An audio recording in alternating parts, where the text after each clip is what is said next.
Hello guys, বন্ধুরা দেখেন আমরা সিপ্লিনে গাঁথনি করতেছি কত রোদের মধ্যে। দেখেন কাজ করতেছে, ছেলেপেলেরা কাজ করতে চাচ্ছে না, কত গরম।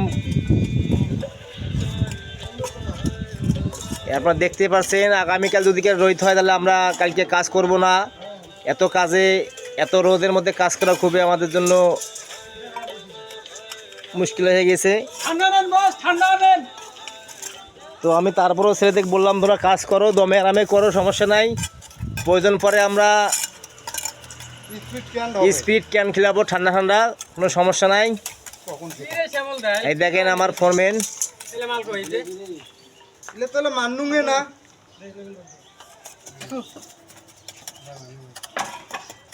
বন্ধুরা ভিডিওটা ভালো লাগলে অবশ্যই কমেন্ট বক্সে জানাবেন।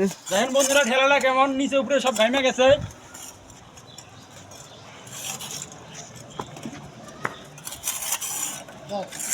তো ভালো থাকবেন সবাই, নমস্কার।